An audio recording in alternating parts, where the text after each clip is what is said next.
우리 사도신경 하심으로 고등부 예배 하나님께 올려드리도록 하겠습니다.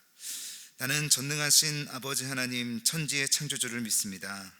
나는 그의 유일하신 아들 우리 주 예수 그리스도를 믿습니다. 그는 성령으로 잉태되어 동정녀 마리아에게서 나시고 본디오 빌라도에게 고난을 받아 십자가에 못 박혀 죽으시고 장사된 지 사흘 만에 죽은 자 가운데서 다시 살아나셨으며 하늘에 오르시어 전능하신 아버지 하나님 우편에 앉아 계시다가 거기로부터 살아있는 자와 죽은 자를 심판하러 오십니다. 나는 성령을 믿으며 거룩한 공교회와 성도의 교제와 죄를 용서받는 것과 몸의 부활과 영생을 믿습니다. 아멘. 아멘. 오늘 하나님께서 우리에게 주시는 말씀은 마태복음 2장 1절에서 12절 말씀입니다. 제가 봉독해 올리도록 하겠습니다. 헤로드 왕 때에 예수께서 유대 베들레헴에서 나심에 동방으로부터 박사들이 예루살렘에 이르러 말하되 유대인의 왕으로 나신 이가 어디 계시냐? 우리가 동방에서 그의 별을 보고 그에게 경배하러 왔노라 하니 헤롯 왕과 온 예루살렘이 듣고 소동한지라. 왕이 모든 대제사장과 백성의 서기관들을 모아 그리스도가 어디서 나겠느냐 물으니 이르되 유대 베들레헴이오니 이는 선지자로 이렇게 기록된 바 또 유대 땅 베들레헴아 너는 유대 고을 중에서 가장 작지 아니하도다. 내게서 한 다스리는 자가 나와서 내 백성 이스라엘의 목자가 되리라 하였음이니이다. 이 헤롯이 가만히 박사들을 불러 별이 나타난 때를 자세히 묻고 베들레헴으로 보내며 이르되 가서 아기에 대하여 자세히 알아보고 찾거든 내게 구하여 나도 가서 그에게 경배하게 하라. 박사들이 왕의 말을 듣고 갈새 동방에서 보던 그 별이 문득 앞서 인도하여 가다가 아기 있는 곳 위에 머물러 서 있는지라. 그들이 별을 보고 매우 크게 기뻐하더라. 집에 들어가 아기와 그의 어머니 마리아와 함께 있는 것을 보고 엎드려 아기께 경배하고 보배합을 열어 황금과 유황과 모략을 예물로 드리니라. 그들은 꿈에 헤롯에게로 돌아가지 말라 지시하심을 받아 다른 길로 고국에 돌아가니라. 아멘. 아멘. 오늘은 성탄 전야 메시지 첫 번째 말씀을 가지고 동방박사처럼이라는 제목으로 하나님 말씀 함께 나누도록 하겠습니다. 오늘은 설교 제목에서 여러분들에게 말씀드린 것처럼 이 동방박사에 대해서 함께 좀 나눠보려고 합니다. 예수님께서 이 땅에 오셨을 때 참 주변에 많은 사람들이 있었죠. 대부분은 유대인들이었습니다. 근데 그 유대인들 가운데서 예수님을 만난 사람들은 소수였고, 그리고 또 소수들 가운데서도 더 적은 소수들이 예수님이 하나님의 아들 구세주 메시아로 왔다라는 것을 조금만 알아볼 수 있었다라는 것이죠. 당시 로마의 황제였던 아우구스투스 황제가요, 사람들한테 세금을 걷기 위해서 호구조사를 실시합니다. 이 예수님의 부모였던 요셉과 마리아도 이 호구조사에 응하기 위해서 고향 땅 베들레헴으로 돌아가는 길이었어요. 그러다 보니까 이 베들레헴은 큰 도시지 않습니까? 많은 사람들이 고향에 호적조사를 하러 온 거예요. 여관이 부족한 거죠. 많은 사람들이 오다 보니까 숙소가 필요할 거 아닙니까? 근데 이제 요셉과 마리아도 밤이 깊어서 잠을 자야 되는데 또 거기다가 이 마리아가 임신을 하고 있었는데 안에 예수님께서 계시는 거죠. 만삭이 됐는데 산통이 시작된 겁니다. 만삭이 된 거죠. 그래서 아기가 나올 것 같다고 문을 두드리면서 급하게 여관방을 찾지만 어느 누구도 마리아와 요셉에게 이 방을 양보해 주는 사람은 없었습니다. 할 수 없이 마구간이라도 달라고 그래서 마구간에 들어가서 지푸라기로 자리를 만들고 산통을 겪다가 아기 예수가 태어난 거죠. 참 그러다가 보니까 아기를 누일 데가 없지 않습니까? 아기를 누일 데가 없어서 보니까 말구유가 있는데, 이 말구유라는 게 뭐냐면 좋게 말해서 말구유지 말밥통인 겁니다. 말밥통에다가 아기 예수님을 눕혀놓은 거죠. 사람들은 그 아기 예수를 보면서 별의별 소리를 다 했을 겁니다. 아니 어떻게 이런 데서 아기를 낳아? 저 아기는 태어날 때부터 참 재수가 없네. 또 반면에 어떤 사람들은 아이고 마구간에서 불쌍하게 태어났는데도 저 눈 초롱초롱하게 예쁜 것 봐. 나중에 큰 인물 되겠는걸, 이런 얘기들도 서로 들으면서 그리고 얘기하면서 지내고 있는 거예요. 그렇게 있었는데 조금 있다가 갑자기 문을 퉁퉁퉁 두드리면서 누가 찾아온 거예요. 문을 열어봤더니 옷에서 양냄새가 나고 지저분하고 남루하고 허름한 옷을 입은 사람들이 허겁지겁 뛰어온 거예요. 누군가 했더니 이 베들레헴 지경에서 양을 치던 목자들이었던 거예요. 목자들은 냄새가 좀 나지 않습니까? 근데 이 목자들이 헐레벌떡 뛰어오면서 말 밥통에 누워있는 예수님을 보시면서 이분이 하나님의 아들 예수 그리스도시군요 라고 얘기를 하는 거예요. 근데 그 얘기를 들은 마리아와 요셉이 깜짝 놀란 거예요. 왜냐하면 자기들은 비밀로 여기고 있었거든요. 아니, 이것을 어떻게 알았습니까? 누가 그걸 알려줬어요? 라고 물었더니 우리가 베들레헴 이 근처에서 양을 치고 있었는데 한밤중에 천사가 내려오더니 우리에게 이렇게 말을 하더라고. 베들레헴 땅에 아기 예수가 태어날 것인데 가서 경배하라. 그리고 그 사람이 바로 하나님의 아들 메시아다라는 것을 우리에게 알려줬다고. 그래서 예수님께 경배하러 왔다고 말을 하더라는 것 아닙니까? 예수님께서 태어나셨을 때 대부분의 만난 사람들, 그것도 극소수의 사람들이 유대인이었는데 이 사람들을 만나기 전까지는 이방 사람들은 한 번도 만난 적이 없습니다. 성경에서 아기 예수님이 태어났을 때 만났던 유일한 이방인들이 있었는데 이 사람들이 누구냐면 바로 오늘 본문에 말씀드리는 이 동방박사들이었다라는 거예요. 유대인들의 틈바구니 속에서 유일하게 예수님을 본 첫 번째 이방인이 동방박사였는데 이 동방박사들이 은혜를 입어요. 어떤 은혜를 입느냐? 세 가지 은혜를 입는데, 첫째는 하나님의 아들 예수 그리스도를, 아기 예수를 보게 되는 복을 누릴 뿐만 아니라 이들이 가지고 있었던 영적인 문제가 해결되는 은혜가 있습니다. 좀 이따 설명을 다시 드릴 거예요. 그리고 세 번째는 하나님의 복으로, 하나님의 자녀를 누리는 복으로 받으며 하나님 백성으로 살아가더라는 겁니다. 우리가 이 동방박사들에 대해서는 익히 들어왔죠. 그리고 목사님 같은 경우는 예전에 주일학교 때 동방박사 3사람 중에 3번 사람으로 역할을 했던 적이 있습니다. 근데 그렇게 오랫동안 동방박사에 대해서 얘기를 들었음에도 불구하고 이 사람들이 어떤 사람들이고 어디서부터 온 사람들이고 무슨 일을 하는 사람들인지에 대해서는 우리가 들은 정보가 있었겠지만 기억하지 못해요. 다시 한번 기억해 보자는 거죠. 이 동방박사들은요, 유대 땅에 살던 사람들이 아니었어요. 유대인들이 아니라는 거죠. 이방인이에요. 그리고 유대 땅 근처에 살던 사람들도 아니었어요. 이 사람들은 어디서 왔냐면 유대 땅으로부터 한 4,500km 떨어져 있는 인도에서 온 학자들인 거예요. 박사들인 거예요. 4,500m가 떨어져 있는 인도 땅에서 하나님의 아들 예수 그리스도를 만나러 이 베들레헴까지 따라왔다라는 거죠. 자, 그렇다면 이 동방박사들은 이방인으로서 최초로 예수님을 만났을 뿐만 아니라 영적인 문제도 해결하고 하나님의 자녀를 살아가는 복도 누리게 됐는데 어떻게 4,500m가 떨어졌는데 여기까지 찾아오게 되는 그런 은혜와 복을 누리게 됐냐라는 거죠. 아마도요, 여러 신학자들이 추측하기는 이 동방박사들은 영적인 갈망이 있었을 거라고 얘기를 해요. 영적인 열망이 있는 거예요. 영적인 사모함이 있는 거예요. 영적인 갈등이 있는 거예요. 이것을 해소하고자. 여러분, 이 영적인 갈등, 영적인 사모함, 영적인 열망이 뭐냐면요, 이 내적인 부분을 가지고 고민하는 거예요. 우리가 모두 죄인이라고 얘기를 하죠. 내가 왜 죄인이지? 그럼 이 죄인의 문제를 해결해야지 천국에 갈 수 있는 것 아닌가? 분명히 죽고 나면 뭔가가 있기는 있을 텐데 나 천국 가고 싶은데? 지옥 가기 싫은데? 어떻게 구원받을 수 있지? 이런 고민들이 바로 영적인 갈망들인 거예요. 영적인 갈등이라고도 얘기를 하고, 이 문제를 해결하기 위해서 수단과 방법을 가리지 않고 찾는 사람들이 이렇게 하는 말이 영적인 사모함이 있다라고 얘기를 하는 거죠. 이 동방박사들이 가지고 있었던 게 바로 이거예요.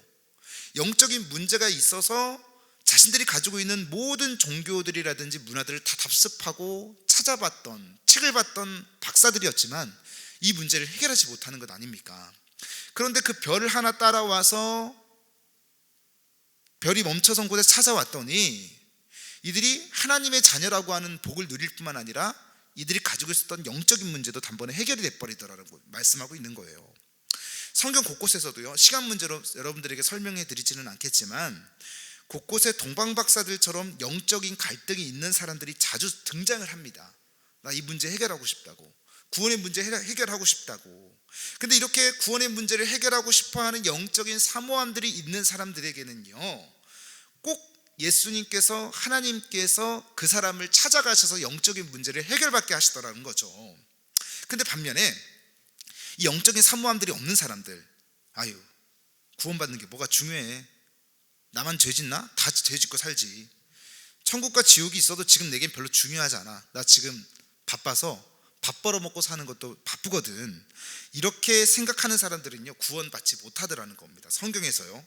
그러니까 이 동방박사들은요, 4,500m가 되는 먼 거리에서 찾아온 이유가 뭐냐면 영적인 사모함들이 남달라서 찾아왔다는 거예요. 오늘 고등부 학생들 모두가 이 예배를, 우리가 코로나19로 인해서 대면 예배를 드리지 못하고 영상 예배를 드리고 있지 않습니까? 목사님이 기도하는 한 가지가 뭐냐면, 하나님, 우리 고등부 학생들 만나지 못하는데 영적인 사모함은 사라지지 않게 하여 주옵소서라고 기도 제목을 가지고 기도하는 거예요. 그래서 이 12월 성탄절, 대림절기가 있는 이 12월 달에요, 어느 것보다도 우리가 기도해야 될 게 뭐냐면, 나를 구속하신, 나의 죄 문제를 해결하신 예수 그리스도가 이 땅에 오심을 기뻐합니다. 이 영적인 사모함이 늘 있습니다. 그래서 우리가 구속의 은혜도 받았지만 앞으로도 주님 앞에 설 때까지 더 큰 은혜 받기를 원합니다라고 하는 기도 제목이 우리 가운데 있어야 된다라는 거예요. 지금 여기에 예배를 드리러 오시는 분들이 그냥 오시는 게 아니죠. 어떤 친구들은 부모님의 손에 이끌려서 온 친구도 있을 것이고, 또 어떤 친구들은 친구를 따라서 우리 교회에 오신 분도 있을 것이고, 그리고 또 어떤 분들은 학생들 중에서도 영적인 이 탐구를 기피하는 사람들이 있어요. 다른 종교들을 섭렵하는 사람들도 있고, 또 다른 종교들을 가보기도 하고, 이래저래 영적인 문제를 해결하고 싶어하는 문제들이, 이 사람들이 나중에 다시 이곳으로 되돌아와서 예수를 만나면서 영적인 문제를 해결하다라는 거 아닙니까? 그러니까 이 동방박사처럼 영적인 문제를 해결하고자 하는 갈망이 있는 사람들은 하나님이 찾아가 주신다라는 거예요. 오랫동안 교회를 다니면서 죄가 뭐지? 천국과 지옥이 정말 있나? 교회를 다니면서도 그런 고민하는 친구들이 있다고 한다면, 이 12월 대림절기 가운데, 예수님의 탄생이 있는 성탄절 가운데 하나님, 나에게도 그런 열망이 있게 허락하여 주옵소서, 동방박사처럼 그런 영적인 갈망이 있게 하옵소서, 사모함이 있게 하옵소서라고 기도할 때 하나님께서 우리의 내적인 영적인 이 갈등들을 해결해 주시고 찾아와 주시는 은혜가 있다는 것을 기억하면서 살아가시는 우리 고등부 학생들 되시기를 주님의 이름으로 간절히 축원드립니다. 동방박사가 저 멀리서 영적인 갈등, 사모함을 가지고 찾아왔어요. 그리고 찾아오기 전부터도 영적인 갈망이 너무 큰 겁니다. 그래서 하나님께서 그 갈망들을 보시고 영적인 문제를 해결하고 싶어하는 모습들을 보시고 이 동방박사들을 눈에 뭘 띄게 하냐면 큰 별 하나를 띄게 하는 거예요. 지금 여기는 보이지 않지만 별 하나가 있다고 생각하시고, 그래서 별을 달아놓는 거예요.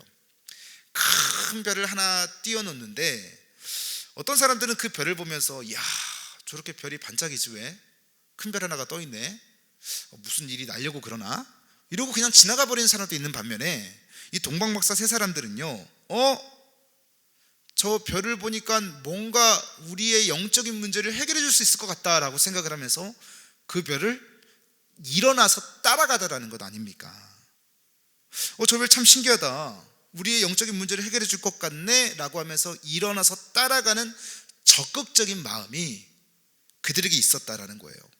아까 여러분들에게 첫 번째 말씀을 드렸죠. 우리에게 영적인 사모함이 있어야 된다라고 말씀을 드렸을 뿐만 아니라, 이 영적인 사모함을 유지하기 위해서는요, 우리가 별을 보고 따라갔던 동방박사들처럼 영적인 적극적인 행위가 우리에게 있어야 된다라고 얘기를 하는 거예요.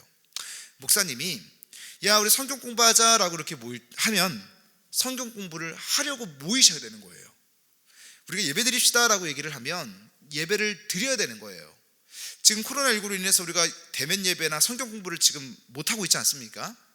그렇다 할지라도 영상으로나마 목사님의 얼굴을 뭐가 있어서 보러 오겠습니까? 목사님이 설교를 잘하면 얼마나 탁월하게 잘하겠어요. 그게 아니라 오늘 나는 예배를 하나님 앞에서 드린다라고 하는, 그래서 이것을 놓지 않기 위해서 핸드폰을 보면서 의지를 가지고 다른 영화 리뷰, 좋은 재미있는 유튜브 영상이 있어도 뒤로 가기를 버튼을 누르지 않고 끝까지 이 예배를 마치려고 노력하는 영상 예배에 대한 집중력이 우리에게 있어야 된다는 거예요. 그게 바로 큰 별을 따라가는 거라고 얘기를 하지 않습니까? 우리가 예수 믿는 사람들이기 때문에 그래요. 예수 믿는 사람들은 은혜의 통로를 찾아가는 거거든요. 은혜를 받을 만한 곳에 찾아가거든요. 오늘 저와 여러분들이 그런 자리에 머물게 되시길 소망합니다. 이 동방박사들 굉장히 바쁜 사람들이었습니다. 벌써 박사잖아요. 박사. 동방에 있는 박사. 이 동방이라고 하는 건 뭐냐면요, 그 유프라테스 강을 중심으로 오른쪽에 있으니까 동방이라고 얘기를 하거든요. 근데 그 더 먼 인도 땅이에요. 박사들이에요. 박사들인데 이 박사들은요, 그냥 박사가 아니에요. 공부를 계속 오랫동안 해왔고, 그리고 앞으로도 계속 해야 되는 거고, 나라에 어떤 큰 문제가 있거나 그리고 어떤 질문들이 있을 때 답변을 해줘야 되는 사람들이라고요. 그러니까 정치 지도자였을 수도 있고 재판관일 수도 있고 굉장히 바쁜 사람들인데, 시간을 할애해서 그 큰 별을 따라서 우리의 영적인 문제를 해결해 줄 것이다 라고 확신을 가지고 큰 믿음, 확실한 믿음을 가지고 가더라는 거예요. 그냥 가는 게 아니에요. 어떻게 할 수 있냐면 자기의 시간을 할애해서 갑니다. 자기의 몸뚱아리를 할애하면서 체력을 소모하면서 갑니다. 그리고 그냥 가지 않고 예물을 들고 간다라는 거예요. 예물이 뭡니까?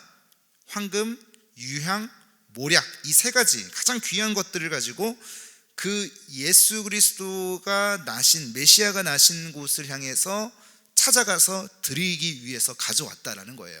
이것만 보더라도 그냥 보통 원심이 있는 게 아니에요. 정말 그 열망은 대단했고요. 그리고 나의 영적인 문제를 해결해 줄 것이다 라고 하는 확신뿐만 아니라 하나님의 자녀가 되는 복을 이 세 가지를 통해서 누리게 되더라는 것 아닙니까? 설교를 정리합니다.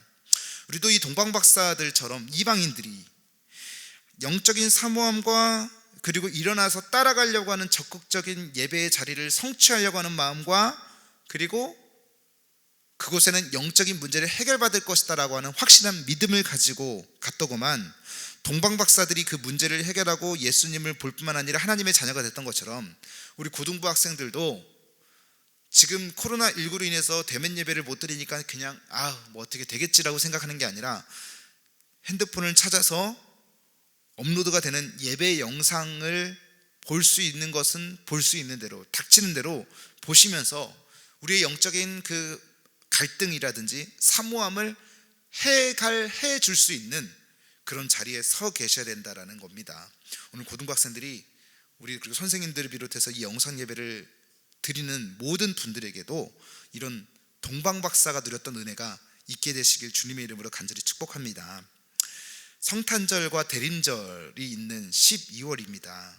2020년이 코로나19로 인해서 어떻게 지나가 버렸는지는 모르겠습니다만은 여전히 변치 않는 건 큰 은혜의 주인공이신 예수 그리스도가 우리를 구속하시기 위해서 이 땅에 오셨다라는 거예요.